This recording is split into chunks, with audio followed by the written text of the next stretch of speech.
तत्पर परब्रह्म भगवान श्री कृष्ण की वांगमयी प्रतिमूर्ति श्रीमद् भागवत महापुराण, भगवान की दिव्य अति दिव्य चर्चा हम श्रवण कर रहे हैं। आप सभी भक्तों को जय श्रीमन्नारायण, जय श्री कृष्णा, जय श्री राधे। आप सभी भक्त जो YouTube चैनल पर और साधना टीवी के माध्यम से कथा श्रवण कर रहे हैं, आप सभी का बहुत बहुत स्वागत है। आप सभी पर बिहारी जी की कृपा बनी रहे, इन्हीं शुभकामनाओं के साथ आज की कथा को प्रारंभ करते हैं। प्रिय भक्तों, जीवन में जब तक भगवान का जन्म नहीं होता, हमारे जीवन में भी भगवान, कल हमने सुना कथा में कि भगवान श्री कृष्ण का जन्मोत्सव हुआ, जन्म हुआ। जब तक जन्म नहीं होता तब तक आनंद नहीं होता। आप देखिए ना, जैसे ही भगवान श्री कृष्ण का जन्म हुआ, वसुदेव जी के पांव में बेड़ियां और हाथों में हथकड़ियां लगी हुई थी। क्या मजाल कि वहां पक्षी भी प्रवेश कर जाए। पर जब भगवान श्री कृष्ण का प्राकट्य हुआ तो बंधनों में भी इतनी ताकत कहाँ है कि वो उन्हें बांध सकें जिन्होंने भगवान को थाम रखा है। देखिए, सर्दी में घी कितना जम जाता है, कठोर सा हो जाता है। नारियल का तेल सर्दियों में ऐसा जमता है कि उंगली डालने पर उंगली धंसती नहीं। और वही घी, वही नारियल का तेल जब आग के समीप जाता है ना, तो उसका जो कड़ापन था, उसकी जो कठोरता आ गई थी सर्दी के कारण, वो आग के पास जाते ही अपने आप पिघल गई। वो कठोरता ना जाने कहाँ चली गई। बस जैसे घी को आग के पास ले जाने से, मोम को आग के पास ले जाने से वो पिघल जाता है, उसी प्रकार जब जीवात्मा भगवान की तरफ बढ़ता है, भगवान की ओर बढ़ता है, तो उसके पाप भी, समस्त पाप पिघल पिघल करके सब बिखर जाते हैं, समाप्त हो जाते हैं। सारे पाप समाप्त हो जाएंगे, सारे पाप पिघल जाएंगे। कब? जब हम ईश्वर के करीब जाना शुरू कर देंगे। हमारा दृढ़ संकल्प जिस दिन हो जाए। वसुदेव जी ने भगवान श्री कृष्ण को जेल में ही देख लिया। भगवान का आदेश है, पिताजी हमें गोकुल छोड़कर आइए। अच्छा, भगवान के जीवन में भी कितना संघर्ष है ना। भगवान श्री कृष्ण कौन है? यत्र योगेश्वरः कृष्णो यत्र पार्थो धनुर्धरः। भगवान श्री कृष्ण की कथा को आप दो तरह से सुनिए और दो तरह से समझिए। भगवान श्री कृष्ण, पहली बार तो हम ये कहें कि भगवान श्री कृष्ण भगवान हैं। थोड़ी देर के लिए हम ये कहें कि भगवान श्री कृष्ण भगवान नहीं, एक सामान्य प्राणी है, सामान्य मनुष्य है। यदि थोड़ी देर के लिए हम ये कहें कि सामान्य प्राणी जानकर यदि कृष्ण को समझा जाए, तो आइए सामान्य भाषा और सामान्य व्यक्तित्व के बारे में भी हम समझ लें, क्या नुकसान है। हम दोनों तरह से समझें। यदि हम भगवान श्री कृष्ण के जीवन को देखें, उनका पूरा जीवन चरित्र देखें, तो देखिए भगवान श्री कृष्ण का जीवन कितना संघर्षमय था। भगवान ने कितना संघर्ष किया।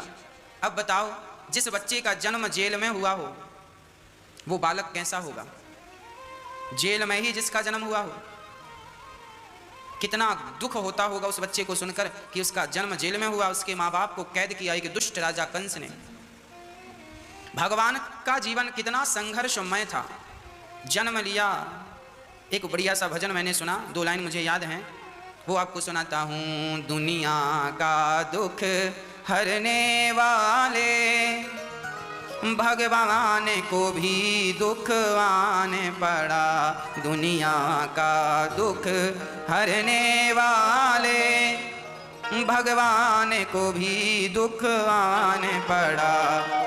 सारी दुनिया का दुख दूर करते हैं भगवान श्री कृष्ण, पर देखो आज उनके जीवन में भी दुख है। क्या दुख है? जेल में जन्म, जेल में जन्म हुआ। पिता से कहा, पिताजी मुझे जल्दी से यहाँ से गोकुल ले जाइए। पिताजी धर्म संकट में पड़ गए, बेटा मैं कैसे आपको लेकर जाऊं? पर वसुदेव जी, आपका जो बेटा है, वो बेटा स्वयं भगवान आपके बेटे बनकर आए हैं। जो लोग भगवान श्री कृष्ण पर रत्ती भर संदेह करते हैं, जो भगवान श्री कृष्ण को ये कहकर बुलाते हैं कि ये कोई भगवान नहीं है, अरे भगवान श्री कृष्ण के जन्म ने ही ये सिद्ध कर दिया कि वो भगवान है। कैसे? भगवान का जन्म हुआ, पांव में बेड़ियां और हाथ में हथकड़ियां वसुदेव जी को थीं।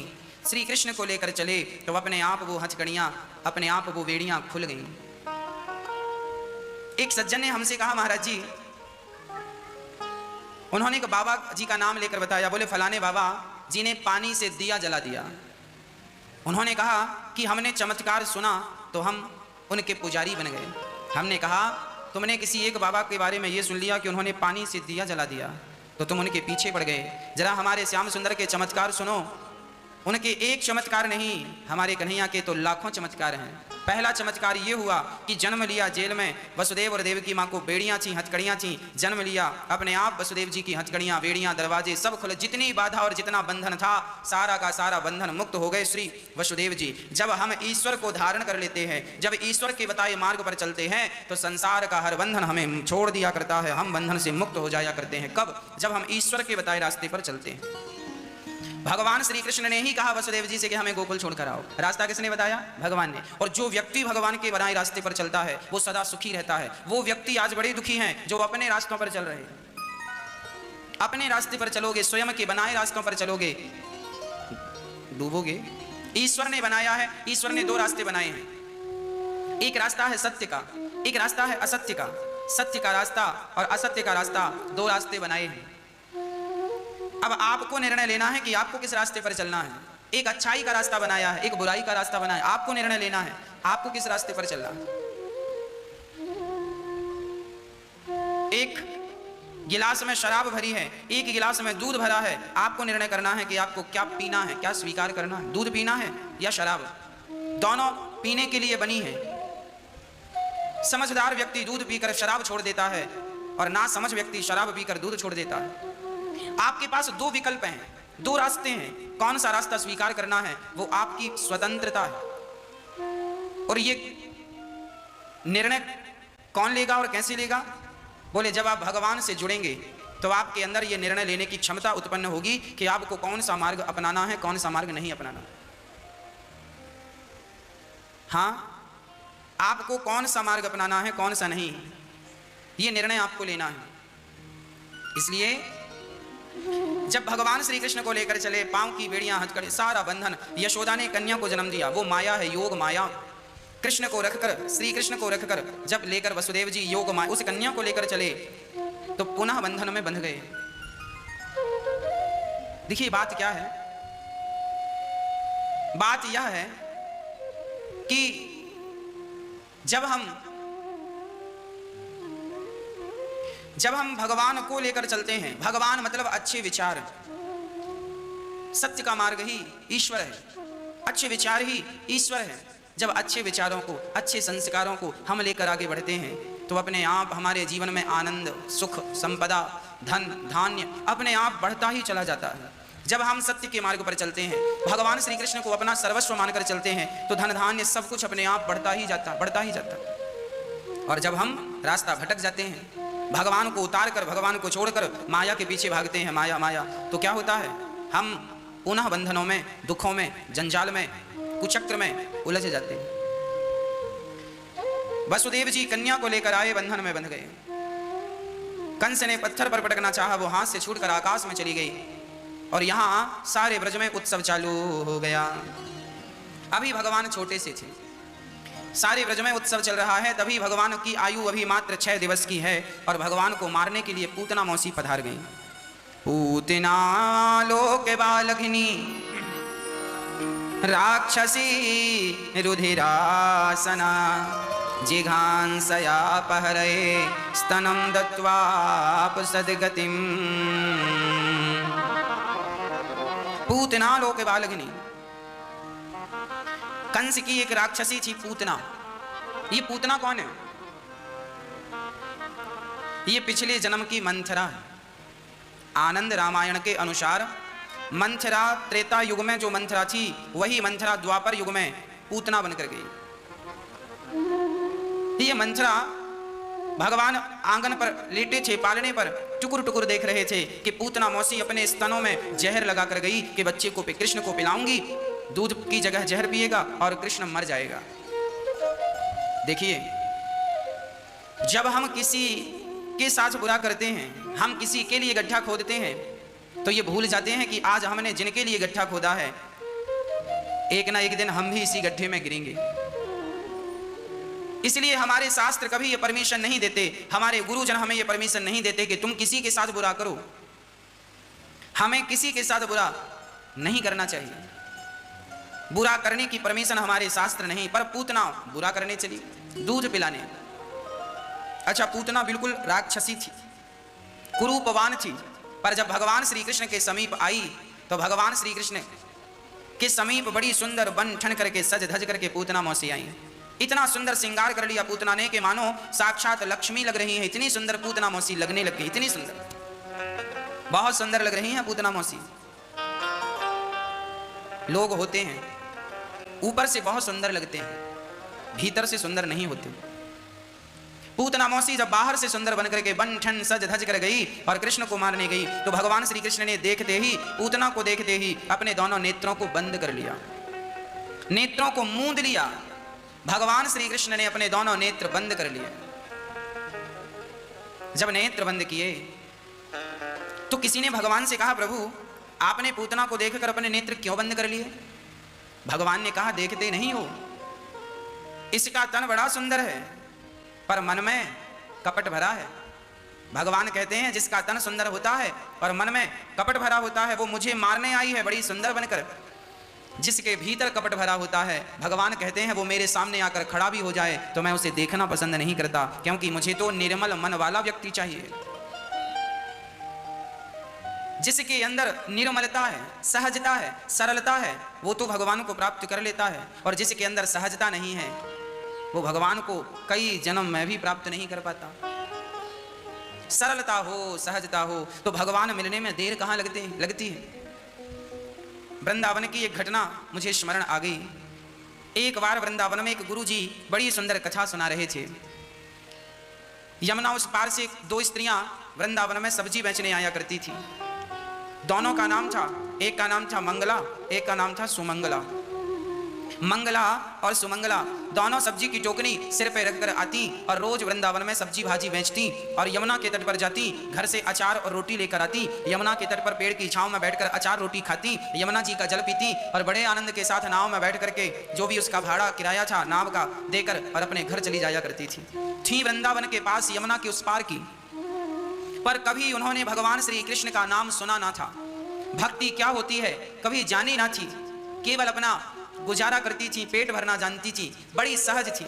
झूठ बोलना तो मानो उन्होंने जाना ही नहीं था कि क्या है, कपट क्या होता है मंगला सुमंगला समझती नहीं थी कि कपट क्या होता है। आज तक उन्होंने झूठ नहीं बोला था, उनके अंदर कपट रत्ती भर नहीं था, जैसी बाहर से थी वैसे ही भीतर से थी। बड़े प्रेम से मंगला और सुमंगला। एक दिन क्या हुआ, वृंदावन आई सब्जी बेचने। आज उनकी सब्जी जल्दी बिक गई। जब सब्जी जल्दी बिकी तो उन्होंने देखा कि जहां वो सब्जी बेचने गई थी वहां एक बढ़िया कथा चल रही थी।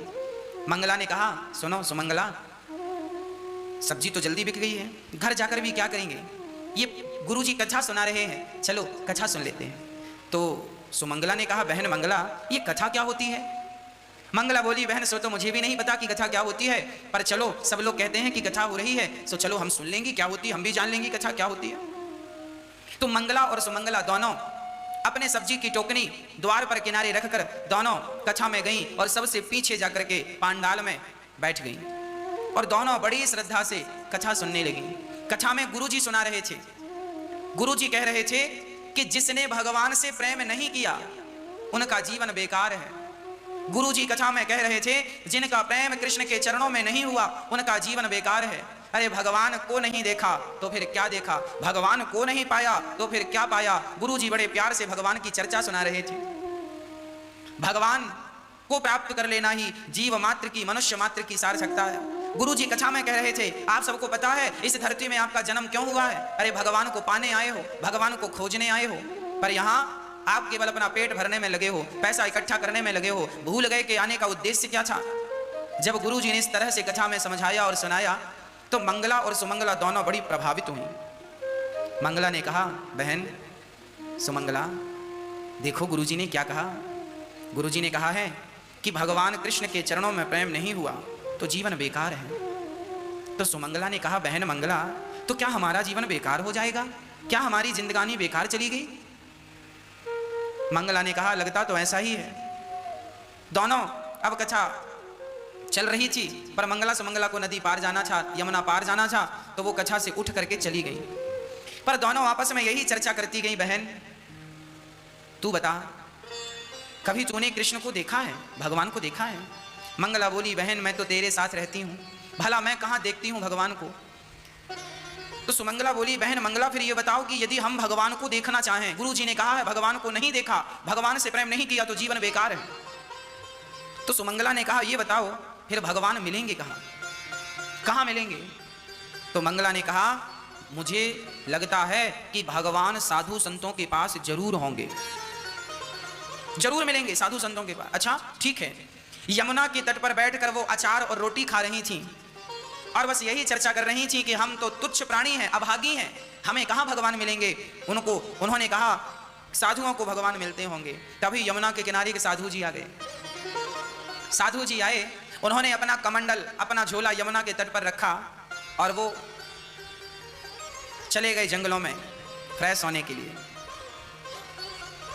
डोल डाल चले गए। अब जैसे ही महात्मा जी जंगल में झाड़ियों के बीच में जाकर बैठे तो मंगला सुमंगला बोली, सुनो ये महात्मा जी हैं, इनका सामान यहां रखा है, जरूर भगवान यहीं होंगे। बाबा जी तो यहां से बिल्कुल लंगोटी लगा करके गए हैं, उनके शरीर में तो कोई कपड़ा था नहीं, भगवान तो उन्हें कहीं छिपाया नहीं था, जरूर उनके सामान में भगवान भी होंगे। मंगला बोली चलो जल्दी से। उन्होंने अपनी रोटी अचार छोड़ी और दौड़ कर गई और बाबा जी का जो सामान था, कमंडल खोला सो उसमें कुछ नहीं, झोला निकाला सो उसमें चंदन वंदन था। अरे बहन इसमें तो भगवान नहीं है झोले में, देखो देखो ध्यान से देखो, भगवान तो बाबाओं के पास होते हैं, भगवान तो साधुओं के पास होते हैं, जरूर इनके पास भगवान होंगे, तुम्हें दिख नहीं रहे होंगे। देखो इतनी भोली भाली जी, उन्हें यह भी नहीं पता कि भगवान कहाँ है। उन्हें लगा साधुओं के पास है और साधु का झोला सामान तो यहीं रखा है। अब साधु जी का झोला पलट दिया पूरा। जब पलटा तो उसमें एक छोटा सा स्टील का डिब्बा था, उस डिब्बे को खोला बड़ी सावधानी से। मंगला ने जैसे डिब्बा खोला तो उस डिब्बे के अंदर छोटे से लड्डू गोपाल जी बैठे थे। लड्डू गोपाल जी को देखकर सुमंगला बोली, बहन मिल गए भगवान, देखो ये भगवान, ये बैठे हैं भगवान। मंगला रोने लगी, अरे बहन रोती क्यों है, भगवान का दर्शन हो गया, यही भगवान है। मंगला बोली, हे भगवान आपको इतने से डिब्बे में बाबा जी ने बंद कर रखा है, हमें तो ऐसा लगता है कि ये बाबा भगवान को डराता और धमकाता है। और देखो तो सही वो भगवान का पांव टेढ़ा है, लड्डू गोपाल जी का पांव टेढ़ा। मंगला बोली, हे भगवान आपको डरा धमका करके डिब्बे में रखा है बाबा जी ने, जरूर साधु जी आपको डांटते होंगे। मंगला बोली, प्रभु अभी बाबा नहीं है, बाबा जी अभी नहाने के लिए गए हैं, आप एक काम करो थोड़ी देर जब तक हम लोग हैं अपना पांव सीधा कर लो, अभी आपको डरने की जरूरत नहीं है, कोई डांटेगा नहीं आपको। आपको आपने डर के कारण अपना पांव टेढ़ा कर रखा है, डिब्बे में बैठते हो, इतने से डिब्बे में आप मेरे साथ चलेंगे तो मैं अपनी टोकनी में बिठाऊंगी आपको। मंगला ने कहा लगता है भगवान ज्यादा ही डरे हैं। सुमंगला ने कहा लाओ हम पांव सीधा कर देते हैं। भगवान को पकड़ा और लड्डू गोपाल जी का पांव पकड़ के खींचा सुमंगला ने। और भक्तों जब सुमंगला ने भगवान श्री कृष्ण का लड्डू गोपाल जी का पांव पकड़ के खींचा, सीधा किया कि प्रभु डरने की जरूरत नहीं है, बाबा नहीं, आप अपना पांव सीधा कर लो, थोड़ी देर आपको अच्छा लगेगा पांव सीधा करके। जब सुमंगला ने पांव सीधा किया तो भगवान उसकी सहजता, उसकी सरलता पर रीझ गए। न जाने कौन से गुण पर दयानिधि रीझ जाते हैं। भगवान उस सुमंगला और मंगला की सरलता पर, सहजता पर रीझ गए। और जब भगवान रीझे तो भगवान सुमंगला ने जब पांव पकड़कर खींचा तो श्याम सुंदर ने अपने पांव सीधे कर लिए। एक पांव नहीं, एक पांव मंगला ने खींचा तो सीधा हो गया, दूसरा पांव सुमंगला ने खींचा सीधा हो गया। अब तो भगवान बड़े हो गए, अभी टेढ़ा पांव था तो छोटे पांव सीधे हो गए। मंगला सुमंगला ने ठाकुर जी को खड़ा किया। उनकी जो अचार रोटी बची थी, खाने के बाद जो बचा था वो पूरा खा नहीं पाई। जो अचार रोटी बची तो उन्होंने कहा प्रभु हमें लगता है आप भूखे हैं, आप खाइए।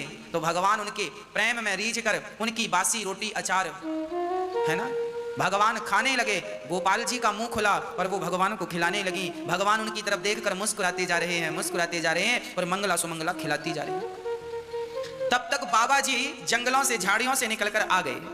और जब आए बाबा जी ने देखा कि हमारे झोले के पास दो महिलाएं खड़ी हैं। बाबा जी तुरंत, अरे कौन है, चोर हो क्या, क्या चुराने आए? बाबा जी दौड़े, पकड़ो पकड़ो। अब मंगला सुमंगला बोली बहन भागो, भगवान को वहीं, प्रभु फिर मिलेंगे हम आपसे, कभी दर्शन होगा। भगवान को वहीं छोड़कर मंगला सुमंगला भागी और अपनी टोकनी उठाकर तुरंत भाग गई। अब बाबा जी बड़े गुस्से में आए, देखा तो पूरा सामान नीचे पड़ा, झोला दूर पड़ा। अब झोला उठाया, बाबा जी ने चंदन रखा, भगवान जी का डिब्बा देखा तो डिब्बा खुला, देखा, अरे डिब्बा खुला है, भगवान कहाँ है? यहां वहां देखा तो भगवान पड़े थे बालू में। अब जैसे ही महात्मा जी ने अपने भगवान जी डिब्बे में रखे, तो भगवान डिब्बे में आए ही ना। अब डिब्बे से पांव बाहर निकल जाए, बाबा जी को लगा भगवान डिब्बे में नहीं आ रहे। ध्यान से देखा तो भगवान के दोनों पांव सीधे थे। बाबा जी चरणों में गिर पड़े, प्रभु ये क्या लीला है? तब मंगला ने आवाज लगाई, बाबा जी भगवान को इतना डराना मत, आपने डरा कर रखा था ना, टेढ़ा पांव करके बैठे थे, हमने पांव सीधा किया है, अब उनको पांव टेढ़ा ना करवाना। मंगला ये कहकर चली गई और वो साधु बस एक नजर से मंगला और सुमंगला को देखते रहे। रुक जाओ, रुक जाओ, मुझे अपने चरणों की धूल ले लेने दो। मंगला सुमंगला नहीं रुकी, नहीं रुकी, चली गई। उन्हें लग रहा था बाबा जी कहीं हमें पकड़कर मार ना लगाएं। और बाबा जी साधु महात्मा बोले, हे नाथ, हमारी सारी जिंदगी निकल गई आपकी सेवा करते करते, पर कभी आपका पांव हम सीधा ना कर पाए, कभी आपको भोग हम ना लगा पाए। और ये दो गांव की स्त्रियां, इन्होंने आपको अचार रोटी का भोग लगाया और आपने भोग ग्रहण किया, उनके कहने से अपना पांव सीधा कर लिया। वो महात्मा भगवान के चरणों में गिरकर प्रणाम करते हुए कहते हैं, नाथ मैं अभागा हूं, मैंने सिर्फ आपको अपने झोले में रख करके केवल ढोया है। जैसा प्रेम उन लोगों ने कर लिया आपसे, जितनी सहजता जितनी सरलता उनमें थी, शायद वो सहजता वो सरलता मेरे भीतर नहीं आई, जिसके कारण आपने मुझे कभी दर्शन नहीं दिया। हम सदा आरोप लगाते हैं, प्रभु आप मिलते क्यों नहीं हो, आप दर्शन देते क्यों नहीं हो? क्या बताएं, वो सरल भाव से वो सहज भाव से हम पुकारते नहीं, पर भगवान हमें दर्शन देते नहीं। मंगला सुमंगला वहां से चली गई। दूसरे दिन फिर सब्जी लेने के लिए आई और सब्जी बेचकर वो फिर जाने लगी, तो उनकी सब्जी आज जल्दी बिकी। आज वो फिर कथा में बैठ गई और मंगला सुमंगला ने फिर बड़े भाव से कथा सुनी। आज कथा में गुरु जी ने कहा कि राधे श्याम जपोगे तो भव सागर से पार हो जाओगे। भव सागर से पार होना हो तो केवल आपको जपना है, केवल राधे श्याम। आपको जपना है केवल राधे श्याम, केवल राधे श्याम, राधे श्याम, राधे श्याम, राधे श्याम, राधे श्याम, राधे श्याम जपो, पार हो जाओगे। मंगला सुमंगला ने कहा बहन गुरुजी कह रहे हैं कि राधे श्याम जपो पार हो जाओगे।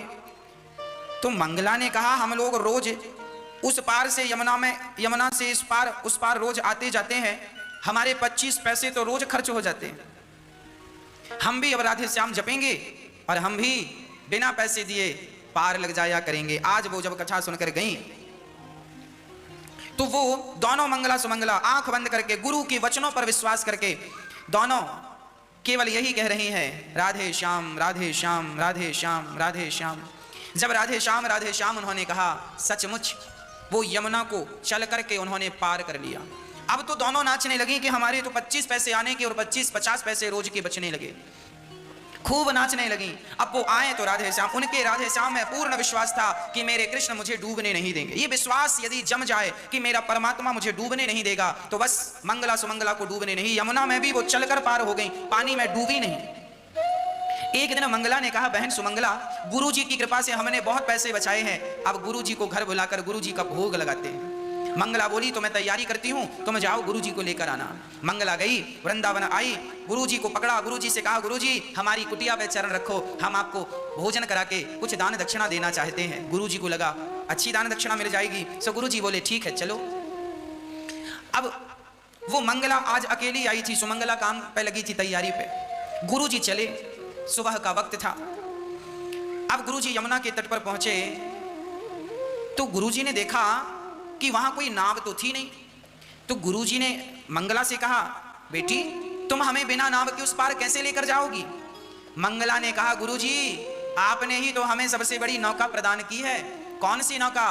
गुरुजी हम जैसे रोज पार होते हैं। अच्छा, मंगला को लगा कि जब हम इनकी चेली होकर पार कर लेते हैं तो हमारे गुरुजी तो गुरुजी हैं। तो अब मंगला यमुना के तट पर, वहां पे नाव तो थी नहीं, वो दूसरे घाट से जाती थी, गुरुजी को वहीं से ले जाने लगी, क्योंकि नाव का घाट अलग था और अब उनको तो नाव की जरूरत थी नहीं। तो वो मंगला राधे श्याम जपती और वो पानी में जाकर खड़ी हो गई। पलट कर देखा तो गुरुजी किनारी खड़े हैं। अब आवाज, गुरुजी आओ, राधे श्याम आओ, राधे श्याम आओ। अब गुरुजी को लगा हो सकता है कि ये बहुत गरीब है, शायद नाव का खर्चा उठा नहीं पाएगी, तो जहां पानी कम है वहां से मुझे ले जाना चाहती है। तो गुरुजी ने अपनी धोती ऊपर की और पांव रखा, उनको लगा यहां पत्थर होंगे और ये पत्थर में खड़ी है। और गुरुजी ने जैसे ही पांव रखा तो गुरुजी कमर तक पानी के भीतर, गुरुजी पानी में डूब गए।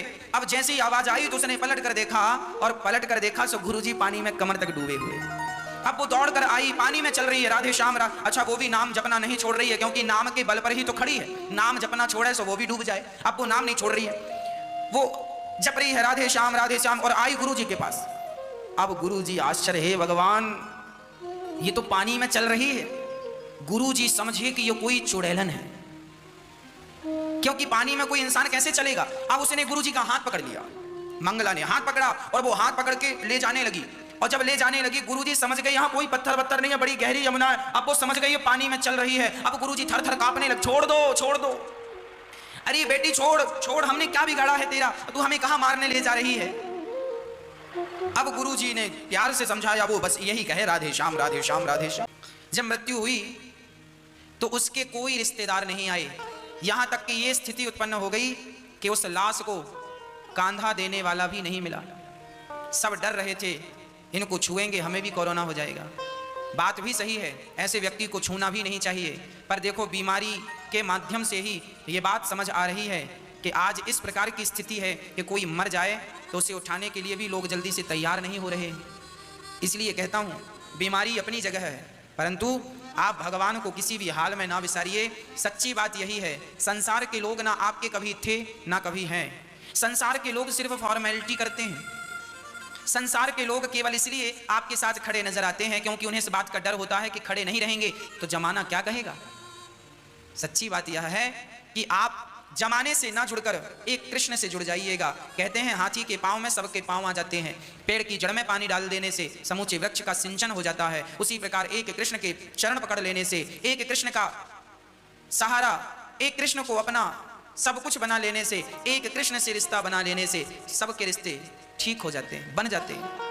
हमने भगवान से रिश्ता तोड़कर संसार से रिश्ता जोड़ा तो क्या जोड़ा, अरे जगत से नाता तोड़कर जगन्नाथ से नाता जोड़ दो। हमारे ऋषि मुनि कह गए हैं, नाता एक राम जी से दूजा नाता तोड़ दे, आशा एक राम जी की दूजी आशा छोड़ दे। आनंद से जियो आनंद से मरो, भगवान से रिश्ता होगा तो आनंद होगा, भगवान से रिश्ता नहीं होगा सब बेकार लगेगा, व्यर्थ लगेगा। इसलिए एक परमात्मा को, एक कृष्ण, सिर्फ एक, केवल विश्वास की जरूरत है। सरलता और सहजता मंगला और सुमंगला जैसी हो तो भगवान रीझ जाते हैं, पांव सीधा कर लेते हैं, नदी को पार करा देते हैं। परंतु पूतना जैसा कपट यदि अंदर होगा तो भगवान पूतना जैसों को देखना भी पसंद नहीं करेंगे, क्योंकि भगवान ने स्पष्ट कह रखा है, निर्मल मन जन सो मोहि पावा, मोहि कपट छल छेद्र ना भावा। भगवान ने कहा मुझे निर्मल मन चाहिए, जिसका हृदय सरल है, सहज है, बिल्कुल कपट रहित है। मेरे अंदर यदि कोई बुराई है, मैं जैसा हूं मैं वैसा आपके सामने हूं।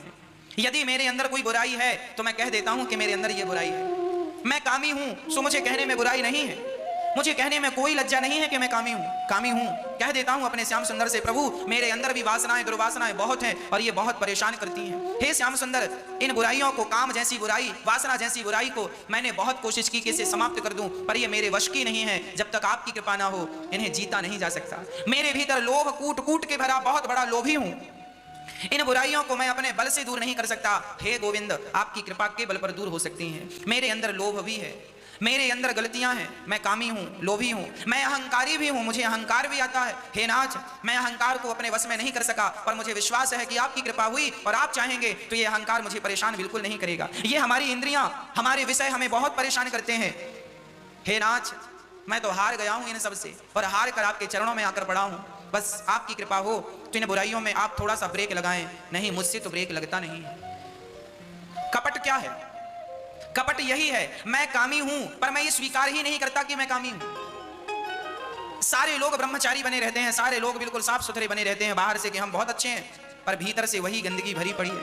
अरे ये गंदगियां हैं तो उन्हें स्वीकार करने में बुराई क्या है? कह दो ना प्रभु के सामने, जमाने से ना कहो पर भगवान से तो अपनी स्पष्टता कह दो। हे नाथ, मैं कामी हूं, मैं क्रोधी हूं, मैं लोभी हूं, मैं अहंकारी हूं। एक नहीं नाथ, दो नहीं प्रभु, 1,00,000 बुराइयां मुझ में भरी हैं, लाखों बुराइयां। इस संसार में कितने कितने कितने धूल के कण हैं, इस संसार में कितने धूल के कण हैं, शायद गिनती हो सकती है, पर मेरे अंदर बुराइयां कितनी हैं, उनकी गिनती नहीं हो सकती प्रभु, अनगिनत बुराइयां हैं। अब ऐसे बुरे इंसान को आप जैसा कृपालु, आप जैसा दयालु ही स्वीकार कर सकता है। मैं तो पतित हूं, कोई पावन करेगा तो कन्हैया सिर्फ आप मुझे पावन कर सकते हैं, इसलिए मैं आपके दर पे पड़ा हूं, आपका होकर रहना चाहता हूं। इसलिए आप सबसे प्रार्थना करता हूं, रोज सुबह कहा करो कि प्रभु मुझ में ये बुराई है, इस बुराई को आप ठीक कीजिए, मुझसे ठीक नहीं हो रही है।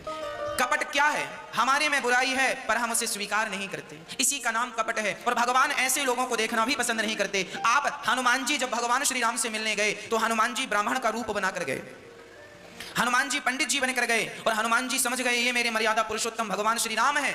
राम जी के चरणों में हनुमान जी गिर गए, पर राम जी ने हनुमान जी को अपने हृदय से नहीं लगाया। और जब हनुमान जी अपने बंदर के रूप में आए तो राम जी ने उठाकर सीने से लगा लिया। मानो भगवान ये कहना चाहते हैं, तुम बंदर हो तो बंदर बनकर ही मेरे सामने आना, तुम बंदर हो पर पंडित जी बनकर खड़े हो, तुम्हारे अंदर कपट है, मैं तुम्हें स्वीकार नहीं करूंगा। जब हनुमान जी कपट का रूप त्याग करके और जब अपने बानर रूप में आते हैं तो भगवान हृदय से लगा लेते हैं, तुम जैसे हो बुरे हो ना। एक वैश्या थी, वो वैश्या एक दिन कथा हो रही थी तो कथा के सुंदर से शब्द उस वैश्या के कान में पड़ गए और उसे अच्छा लगा, तो थोड़ी देर के लिए वो वैश्या भी कथा में बैठ गई। और कथा में गुरुजी सुना रहे थे कि भगवान के चरणों में प्रेम हो जाए तो जीवन सुधर जाए, सवर जाए। अरे जीवन का सबसे बड़ा श्रृंगार है ईश्वर के प्रति प्रेम हो जाना, ईश्वर के चरणों में, कृष्ण के चरणों में प्रेम हो जाना। वैश्या ने जब सुना तो बहुत घबराई कि हे राम, मैंने तो संसार के लोगों से प्रेम किया है, भगवान से तो किया नहीं। अब वो रोज भगवान के मंदिर जाती और मंदिर के अंदर ना जाती, इसलिए कि मैं वैश्या हूं, मैं अंदर जाऊंगी तो शायद कोई रोक देगा कि तू वैश्या है, मंदिर क्यों आई है। वो डर के कारण मंदिर नहीं जाती, पर रोज सीढ़ियों में जाकर बैठती और बढ़िया बैठकर भगवान से प्रार्थना करती है, प्रभु मैं वैश्या हूं, मैं वैश्या हूं, शरीर बेचना पैसा कमाना ये मेरा काम है। हे नाथ, मैं बहुत बड़ी पापनी हूं, अभी तक मैंने 1000 पुरुषों का संग किया होगा, हजारों पुरुषों का संग किया होगा। हे नाथ, मुझे पता है कि मुझे जैसे पापियों का आपके चरणों में कोई स्थान नहीं है, पर फिर भी नाथ जैसी हूं आपकी हूं। जब वो वैश्या ऐसी प्रार्थना करके और जब जाती तो क्या हुआ, जब उसके अंत का समय आया ना, तो अंतिम समय में भी वो भगवान से यही कह रही थी, हे नाथ, माना कि मैं पापनी हूं पर आप भी तो दयालु हैं। हे नाथ, हे श्याम सुंदर, मुझ पापी पर दया करो, मुझ अभागी पर दया करो। जब ये कहा तो उसकी दिव्य ज्योति, शरीर छूटा, उसकी दिव्य ज्योति निकली और उसे भगवान ने अपने बैकुंठ में उस वैश्या को स्थान दिया। उसे नरक नहीं मिला। क्यों नहीं मिला? क्योंकि वो वैश्या थी और वो स्वीकार करती थी कि हाँ मैं ऐसी हूं। अब वो वैश्या थी और अपने आप को सती सावित्री कहलाए, ये कपट हो जाता। और ऐसे कपटियों को भगवान कभी देखना भी पसंद नहीं करते। इसलिए तुम जैसे हो वैसे ही भगवान के चरणों में चले जाना, गलती स्वीकार कर लेना और भगवान से कहना, नाथ ऐसी शक्ति देना कि अब ये गलतियां, ये अपराध मुझसे ना हो। भगवान जरूर देखेंगे, भगवान उन पर जरूर कृपा करते हैं, उनको जरूर अपने चरणों में स्थान देते हैं जो निष्कपट है, निष्कपट है। इसलिए आपसे मेरी एक छोटी सी विनती और प्रार्थना है, आप अपने भीतर का कपट जरूर दूर कर दीजिए, साफ सफाई कर लीजिए, अपने मन को निर्मल कर लीजिए और भगवान के चरणों में दृढ़ विश्वास रखिए। यदि विश्वास है तो उदास मत रहिएगा, भगवान जरूर आपको पार लगाएंगे। जब विश्वास रखता है जीवात्मा तो भगवान उसके विश्वास को तोड़ते नहीं हैं।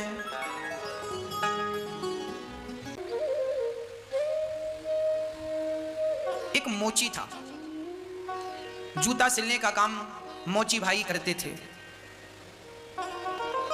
उनके घर के सामने उनके आंगन में एक छोटा सा गड्ढा था। उस गड्ढे में एक सुंदर सा कमल खिला हुआ था। तभी वहां से कोई राजा की सवारी निकली और उस राजा ने उस कमल के पुष्प को देखा। राजा ने मोची को बुलाया, भैया ये कमल हमें बड़ा अच्छा लगा, आगे हम एक संत जी के दर्शन करने जा रहे हैं, बड़े तपस्वी भगवत प्राप्त संत हैं, हम उनके चरणों में ये पुष्प चढ़ाना चाहते हैं, बताओ तुम इसका क्या मूल्य लोगे? मोची ने कहा, आप ही बताएं, आप इसका क्या मूल्य देंगे? राजा ने कहा, मैं 5 स्वर्ण मुद्रा देता हूं। मोची को लगा एक कमल की 5 स्वर्ण मुद्रा। मोची को लगा जरूर इस कमल में कोई खास बात। मोची ने कहा, ना मैं इतने कम दाम में नहीं दे सकता। राजा ने कहा कोई बात नहीं, 100 स्वर्ण मुद्राएं ले लो। मोची को लगा एक कमल की 100 स्वर्ण मुद्राएं, जरूर इस कमल को उन संत जी के चरणों में चढ़ाने का जरूर कोई बड़ा फल है। मोची ने कहा मैं इतने में भी नहीं देता। राजा ने कहा कोई बात नहीं, मैं तुम्हें 1000 स्वर्ण मुद्राएं देता हूं। मोची ने कहा ना, अब मुझे बेचना ही नहीं। राजा ने कहा मैं तुम्हें 1,00,000 स्वर्ण मुद्राएं देता हूं, ये कमल का पुष्प मुझे दे दो। मोची ने कहा राजा साहब मैं इसे बेचना ही नहीं चाहता। राजा ने कहा 2,00,000 स्वर्ण मुद्राएं ले लो। मोची ने फिर वही जवाब दिया मैं इसे बेचना ही नहीं चाहता। जिस कमल के लिए आप 2,00,000 देने को तैयार हैं, वो कमल ऑलरेडी विधाता ने मुझे दे रखा है। यदि आप इस कमल के पुष्प को संत के चरण में चढ़ाकर अपने आप को गौरवान्वित महसूस कर सकते हैं, तो आज ये गौरव मैं प्राप्त करना चाहूंगा। वो मोची भाई स्वयं उस कमल को तोड़कर राजा के आगे आगे चल पड़े। एक संत बहुत दिव्य, उन संत के पावन चरणों में मोची ने यह कमल समर्पित किया। संत ने मुस्कुराते हुए मोची को देखा और मोची को देखकर कह दिया वाह बेटा, इस धरती पर तुम्हारे जैसा धनवान कोई नहीं। मोची ने कहा गुरुजी मैं तो बड़ा गरीब हूं, जूता सिल करके अपना गुजारा करता हूं, और आप कह रहे हैं कि मेरे जितना धनवान कोई नहीं है। मोची ने कहा ये राजा साहब यहाँ की राजा बड़े धनी हैं। संत ने कहा ना, ये राजा धनी नहीं है, ये राजा बेचारा तुम्हारे घर का लगा हुआ एक छोटा सा कमल भी तो ना खरीद सका। इस राजा की औकात एक कमल का पुष्प खरीदने की भी नहीं है, और तुम जिसके पास कल की रोटी नहीं है वो 2,00,000 स्वर्ण मुद्राएं छोड़ दे। इतना बड़ा त्याग बड़े बड़े साधु महापुरुषों में भी नहीं है जो तुम जूता सिलने वाले मोची में है। इसलिए मैं कहता हूं तुम्हारे जितना अमीर कोई नहीं। मोची प्रसन्न हो गया, कहने लगा गुरुदेव अभी मैंने केवल कमल आपके चरणों में चढ़ाया है, अब मैं अपने आप को आपके चरणों में सौंप रहा हूं। जैसे ही शिष्य ने गुरु के चरणों में आत्मसमर्पण कर दिया, उसी क्षण गुरुदेव ने अपना हाथ रख करके, हस्तवर रख करके और उनके अंदर का अज्ञान नष्ट कर दिया और वह मोची दिव्य संत बन गया। ऐसी दिव्यता आई मोची में कि वो दिव्य साधु होकर के समाज का कल्याण करते हुए अंत में भगवत प्राप्त संत हो गए, स्वयं भगवान को प्राप्त कर लिया और त्याग का प्रचार किया समाज में, संसार को रास्ता बताया। सुख चाहते हो तो त्याग करना सीख लो, दुख चाहते हो तो संसार में आसक्त बने रहो। त्याग ही सबसे बड़ा सुख है, इसलिए त्याग दो सब चीजें, बाहर से नहीं भीतर से त्याग रहे। माना कि ये 10 लाख रुपए है, माना कि है तो कमल की गुलाब की पंखुड़ी, पर माना कि ये 10 लाख रुपए है, हमने ये 10 लाख रुपए पकड़े हैं, हम इसे पकड़ के रखें, परंतु इसे हाथ से ही पकड़ें, इसे मन से ना पकड़ लें। कुछ लोग पैसे के लिए रोते हैं, बिलखते हैं, परेशान रहते हैं। क्यों? क्योंकि इन्होंने पैसे को शरीर से नहीं पकड़ा, इन्होंने पैसे को मन से पकड़ लिया। और कहता हूं कि मन से भगवान को पकड़ना, संसार की हर वस्तु को अपने शरीर से पकड़ना, शरीर से कुछ भी पकड़ लो, पर मन भगवान के चरणों में, उनके चरण पकड़ने के लिए। इसलिए बाहर से आप संसार को पकड़ के रखो, पर भीतर से भगवान से जुड़े रहो। बाहर से व्यवहार कुशल बनो और भीतर से भगवत भक्त बनो। और हम लोग उल्टा करते हैं, हम लोग भीतर से संसार में जुड़े हैं और बाहर से भगवान की पूजा पाठ आरती इत्यादि हम दिखावा भी कर लेते हैं, है ना। इसलिए कपट रहित जीवन हो। भगवान पूतना को देखकर नेत्र बंद करते हैं क्योंकि कपट भरा है। पूतना ने श्याम सुंदर को उठाया, स्तनपान कराया, थोड़ा सा जहर था, जहर भगवान को पिलाया, भगवान ने जहर पिया, दूध पिलाया, ठाकुर जी ने दूध पिया, जहर खत्म, दूध खत्म। अब पूतना के प्राण बचे, भगवान पूतना के प्राण पीने लगे। पूतना चिल्लाई बालक छोड़ दो, छोड़ दो। भगवान बोले मौसी जी हम जल्दी से पकड़ते नहीं और पकड़ लेते हैं तो फिर कभी छोड़ते नहीं है। यहाँ पकड़ने की भरपूर व्यवस्था है, छोड़ने की व्यवस्था नहीं है। भगवान कभी किसी को छोड़ते, एक बार एक तो भगवान पकड़ते नहीं, और पकड़ लें तो टेढ़े टांगे वाले तेरे महिमा निराली। ये टेढ़ी टांग वाला कन्हैया जिसको पकड़ता है एक तो जल्दी पकड़ते नहीं है, और पकड़ लें तो जल्दी से छोड़ते नहीं है। पूतना के स्तन पकड़कर भगवान ने जब दूध पिया, भगवान ने पूतना के प्राणों को पी लिया, पूतना धड़ाम से गिरी। पूतना का भगवान ने पूतना की वह गति की जो माँ कौशल्या माँ यशोदा की। भगवान ने पूतना और अपनी माँ पर कोई अंतर नहीं समझा। ये भगवान की दृष्टि। भगवान के प्यार करने में भी प्यार है और भगवान के दंड देने में भी प्यार है। भगवान राम ने दशरथ जी को जो गति प्रदान की, वही गति रावण को प्रदान की। अपने पिता को जहां भेजते हैं राम, रावण को भी वहीं भेजते हैं राम। मतलब हम लोग समझते हैं कि राम रावण में दुश्मनी थी। रावण दुश्मन मानता था राम को, पर राम रावण को दुश्मन नहीं मानते थे। राम तो समझा रहे थे, रावण समझ जा, सीता को वापस कर दे, मैं नहीं मारूंगा। पर जब वो दुश्मनी भाव से भजता रहा तो भगवान ने भी फिर मार करके उसकी सदगति की। जितनी कृपा राम ने विभीषण पर की, उतनी ही कृपा राम ने रावण पर की। राम सबकी गति। एक बार कोई भगवान की शरण में चला जाए, कितना भी पापी हो, सन्मुख हो ही जीव मोहि जबहि, जन्म कोटि अघना सहित वही। उसी क्षण तत्क्षण भगवान की प्राप्ति हो जाती है, ईश्वर की प्राप्ति हो जाती है। भगवान ने पूतना का उद्धार किया है। पश्चात भगवान श्री कृष्ण को मारने के लिए शकटासुर आए हैं, और शकटासुर भगवान को मारने के लिए आए, छकड़े पर बैठे। भगवान ने शकटासुर का उद्धार कर दिया, शकटासुर का उद्धार कर दिया। तृणावर्त आए, तृणावर्त का उद्धार कर दिया। नामकरण संस्कार, नामकरण संस्कार, जब भगवान थोड़ा बड़े हुए तो भगवान का संस्कार हुआ। हमारे सनातन धर्म में 16 संस्कारों की पद्धति रही है। सबसे पहला संस्कार होता है गर्भाधान संस्कार। जिस दिन पिता के द्वारा मां गर्भवती होती है, उस दिन को भी संस्कार कहते हैं। जिसे दुनिया भोग कहती है, उसे हम सनातन धर्म के लोग संस्कार कहते हैं। क्योंकि हमारे यहाँ स्त्री पुरुष का संबंध केवल अपने विषय वासनाओं की तृप्ति के लिए नहीं, बल्कि एक अच्छी संतान को उत्पन्न करने के लिए संपर्क होता है, संबंध बनते हैं, ताकि हम देश को एक ऐसी संतान दे सकें जो देश का कल्याण कर सके, समाज का उत्थान कर सके। जब आप भगवान का भक्त पैदा करने के लिए भोग भोगते हैं, तो आपका भोग भोगना भक्ति से जुड़ने से वो भोग भी भक्ति हो जाता है। प्रिय भक्तों, संस्कारवान व्यक्ति सर्वत्र पूज्य होता है और संस्कारहीन व्यक्ति कहीं सम्मान नहीं पाता। इसलिए संस्कार जरूरी है। बिना संस्कारों का जीवन व्यर्थ है।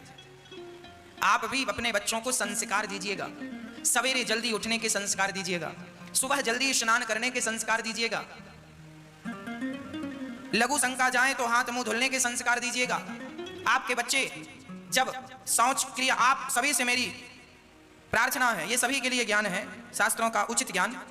जब आप लघु शंका जाएं, बाथरूम जाएं, तो कुल्ला करके और हाथ पांव धुलकर आएं, तब आप शुद्ध माने जाएंगे। और आप जब शौच क्रिया करने जाते हैं, तो शौच के बाद तो आपको स्नान करना चाहिए। बिना स्नान किए आप शुद्ध नहीं होते। आप दिन में 2 बार शौच के लिए जाएं तो 2 बार स्नान करें, 3 बार जाएं तो 3 बार करें स्नान। बिना स्नान किए आप बाहर ना घूमें। आप अशुद्ध अवस्था में घूमेंगे, आप अशुद्ध रहेंगे, तो अशुद्ध व्यक्ति के अंदर ही संसार की हर गंदगी प्रवेश करती है। कलयुग खोपड़ी में बैठ जाता है। आपके अच्छे विचार, देखिए कुत्ता जब बैठता है ना, तो पूंछ से साफ करके बैठता है। गंदी जगह में बताइए क्या आप बैठते हैं? गंदी जगह में तो कुत्ता भी नहीं बैठता। तो गंदे खोपड़ी में अच्छे विचार कैसे आएंगे? इसलिए आप पहले शुद्ध तो बनिए। पहले शरीर को शुद्ध कीजिए, मन को शुद्ध कीजिए। शौच के बाद स्नान करेंगे तो शुद्धता बनी रहेगी। जब शुद्ध रहेंगे तो अच्छे विचार आपके अंदर आएंगे। और आप शुद्धता का ध्यान नहीं देते, खान पान का ध्यान नहीं देते, तो आपके विचार कैसे होंगे? अच्छे विचारों की तो आपसे अपेक्षा नहीं रख सकते हम, गंदे विचार ही होंगे। और आज समाज संसार में गंदा वातावरण बनता जा रहा है। लोगों के विचार, लोगों के अंदर की अच्छाइयां समाप्त होती जा रही हैं। हाँ भक्तों, लोग अपने कर्तव्य भूलते जा रहे हैं। आज इस विषम परिस्थिति में हमने सुना, जब 2012 में जब केदारनाथ में त्रासदी हुई थी, बादल फटा, 2012 या 13 की घटना। हमने सुना था अखबारों और न्यूज चैनलों के माध्यम से कि जब केदारनाथ में बादल फटे और वहां पानी आया, हजारों लोग पानी में बह गए। पानी में लोग ही लोग उतरा रहे थे, तैर रहे थे। हजारों लोगों की जानें चली गईं। तभी सुनने में यह भी आया कि कुछ लोग उन लाशों के जेब से पैसे निकाल रहे थे, उन महिलाओं के गले से सोने की चैन उतार रहे थे। मतलब एक तरफ व्यक्ति मर रहा है, बचने के लिए गिड़गिड़ा रहा है, जान बचाने के लिए तरस रहा है, और लोगों को लूटने की मची है। उस समय की घटना मुझे याद है, सो मैंने आपको कही। अभी कोरोना काल में जहां चारों तरफ कोरोना चल रहा है, जिस व्यक्ति को कोरोना हो गया है वो जिंदगी और मौत से लड़ रहा है, पर आज के विषम परिस्थिति में भी हॉस्पिटलों के रेट आसमान छू रहे हैं। एक व्यक्ति का इलाज, एक सामान्य कमरे का आज रेट हॉस्पिटलों में 50,000 पर डे रखा गया है। हमारे परिचित के एक सज्जन भर्ती हैं, उनके एक दिन का किराया 50,000 है, और हमारी उनसे बात हुई तो उन्होंने कहा यहां कोई देखने भी नहीं आता, सिर्फ ऑक्सीजन लगा है, कई बार वो भी बंद हो जाता है, केवल ऑक्सीजन लगा है, और उस कमरे में हम पड़े हैं, उसका 50,000 रुपए किराया लिया जा रहा है। कोई अपनी जिंदगी और मौत से जूझ रहा है, और किसी को पैसे कमाने की पड़ी है, कमा लो, संकट आया लूट लो, जितना लूटना है लूट लो।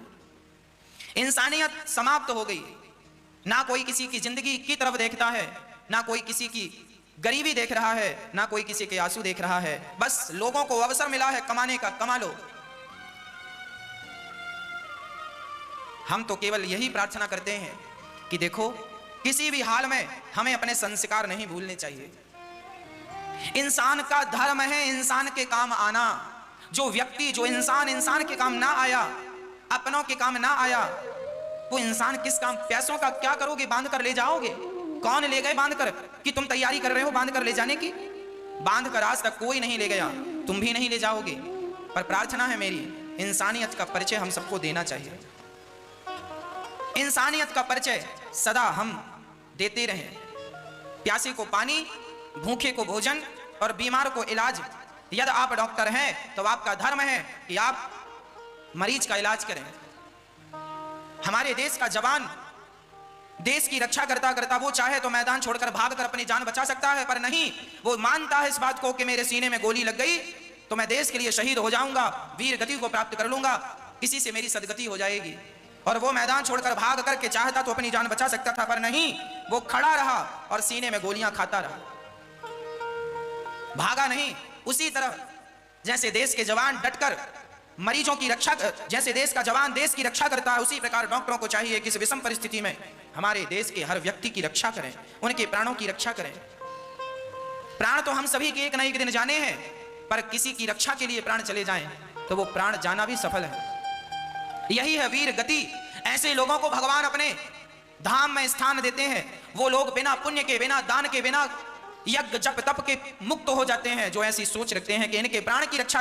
एक बार मैं इतिहास उठाकर आपको बोल रहा हूं, भगवान राम का इतिहास सुनिएगा। एक राजा थे भगवान राम के वंश में, राम के पिता के पिता के पिता श्री दिलीप जी।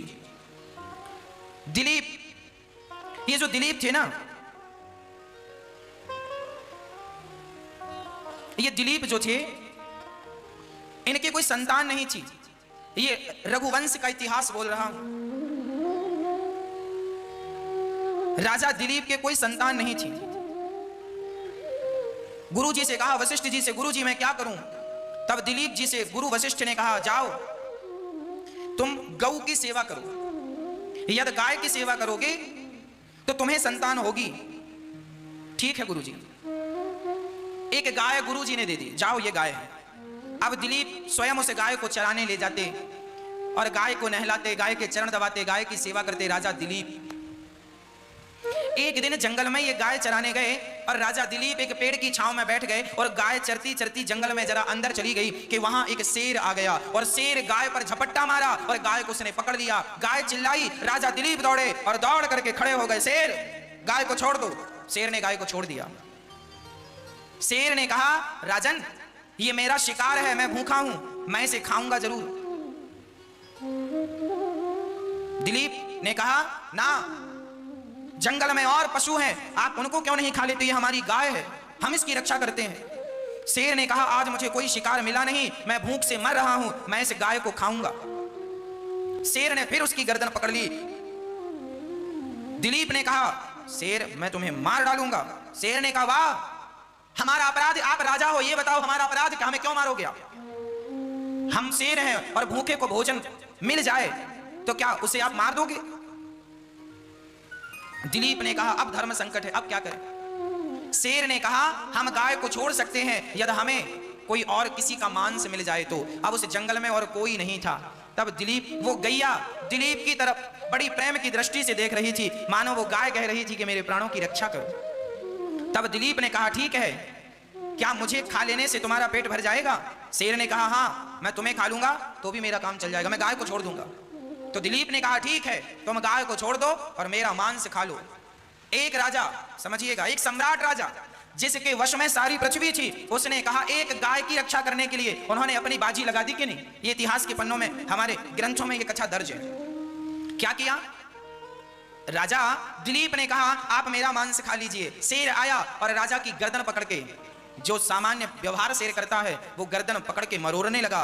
राजा दिलीप ने कोई उत्तर नहीं दिया, जबकि चाहते तो वो अपने प्राणों की रक्षा करने के लिए तलवार चला सकते थे, पर नहीं, उन्होंने वचन दे दिया ये वही दिलीप हैं, दशरथ जी के पूर्वज हैं, ये प्राण जाए पर वचन न जाए। अरे एक राजा मरने को तैयार हो गया, जब गर्दन पकड़ के मरोड़ना चाहा शेर ने, तब उस गाय के अंदर से स्वयं भगवान नारायण प्रकट हो गए। वाह दिलीप, तुम्हारी गैया सुरक्षित है, आज हम ही तुम्हारी गैया बनकर तुम्हारी परीक्षा लेने आए हैं। तुमने एक गाय के लिए अपने प्राणों को भी संकट में डाल दिया, आपके जैसा दयालु राजा हमने नहीं देखा। बताओ तुम्हें क्या चाहिए? राजा ने कहा महाराज हमें संतान नहीं है। तब दिलीप जी के यहां संतान हुई। हाँ, और जब दिलीप जी के यहां संतान हुई, इन्हीं के पुत्र हुए हैं रघु, जिनके नाम से रघुवंश चला है ना। ये दिलीप उच्च कोटि के राजा थे। कहने का अर्थ यह है, ये हमारे ग्रंथों की कथाएं हैं, ऐसा हुआ है कि किसी की रक्षा के लिए अपने प्राण का बलिदान दे देना।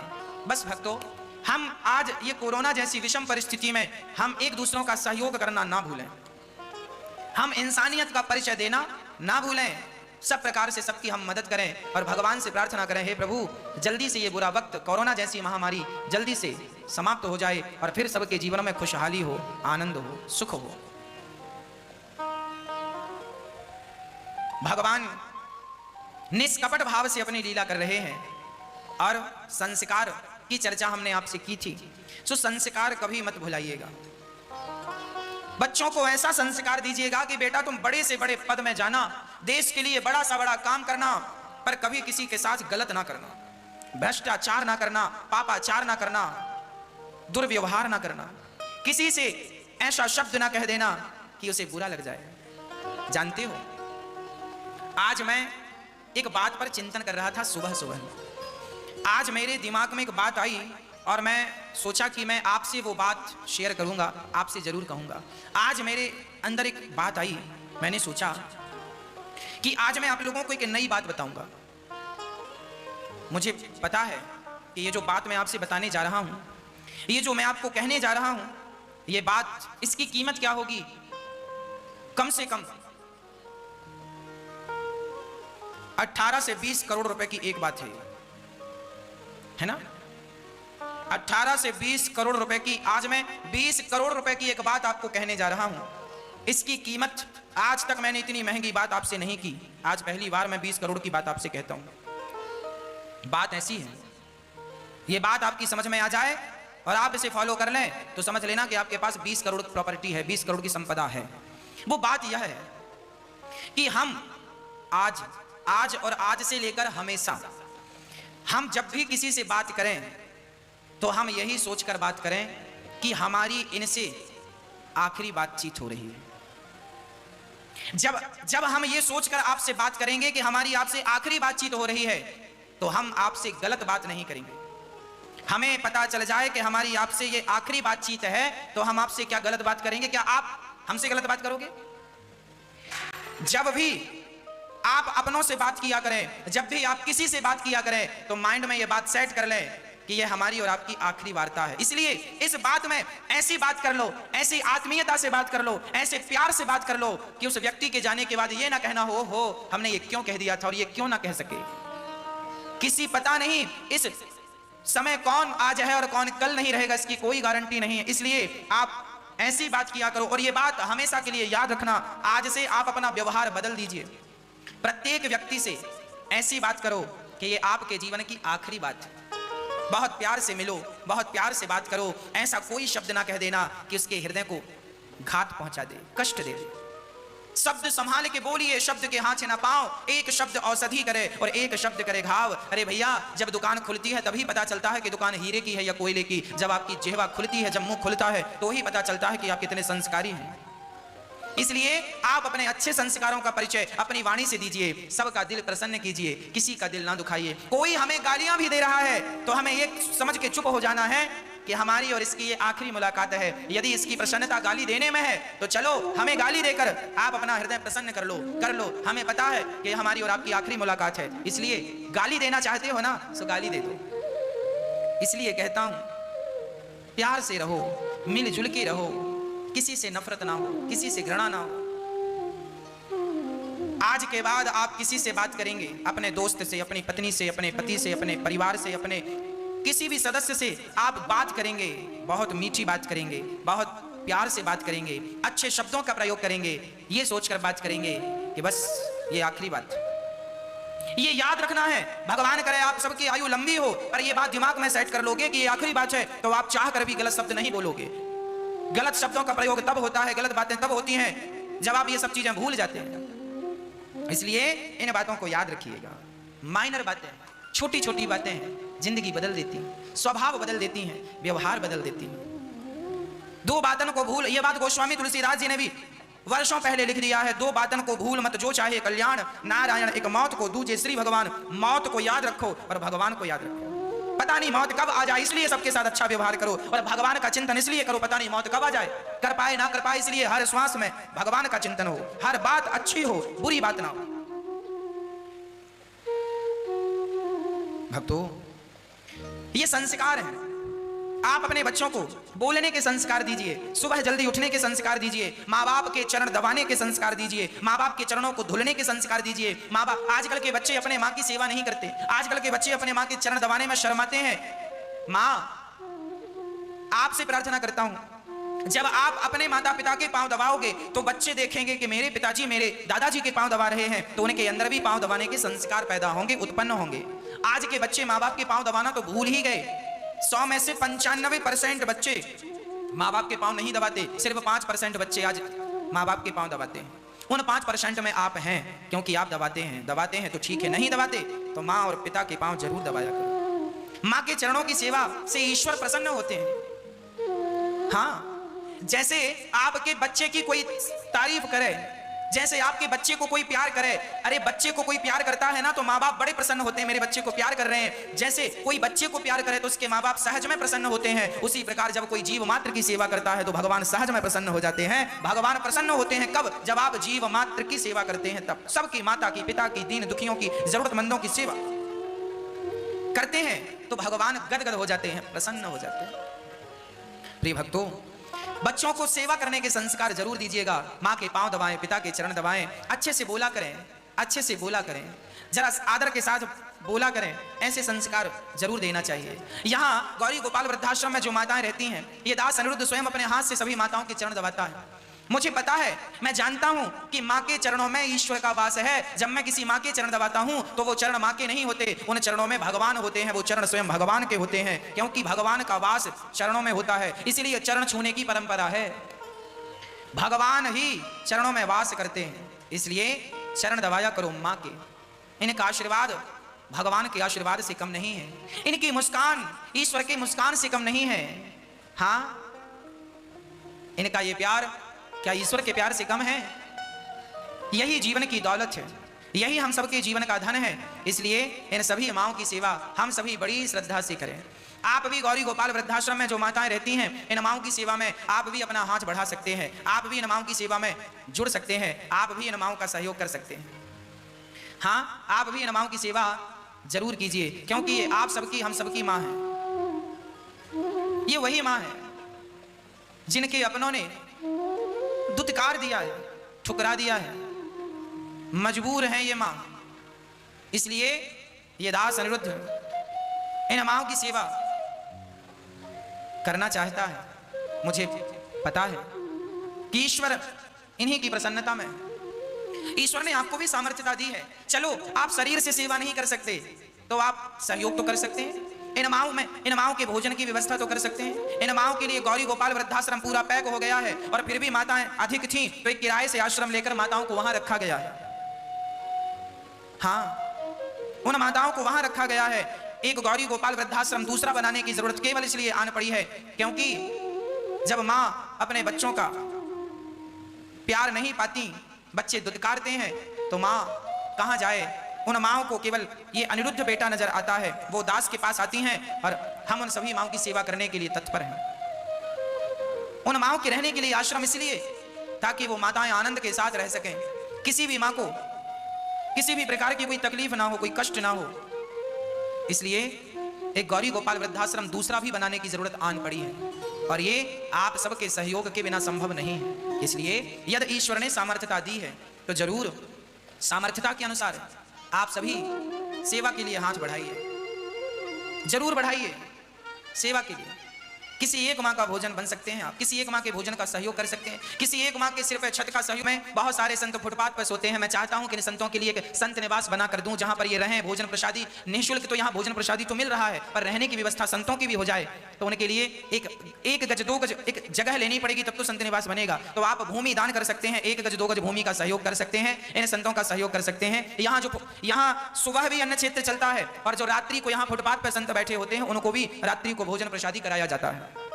नित्य भोजन की ये व्यवस्थाएं चल रही हैं केवल आप सबके सहयोग से। आइए, कुछ भक्तों ने किसी की भूख मिटाने के लिए, किसी माँ के आंसू पहुंचने के लिए अपने हाथ बढ़ाए हैं। ऐसे बढ़े हुए हाथों को देखकर भगवान से प्रार्थना करते हैं कि प्रभु इन बढ़े हुए हाथों को आप जरूर थामिएगा और इनके घर में सदा खुशियां बनी रहें, सुख शांति समृद्धि, माँ लक्ष्मी की, माँ अन्नपूर्णा की कृपा आप पर सदा बनी रहे। कुछ भक्तों ने सहयोग किया है, नाम श्रवण करते हैं।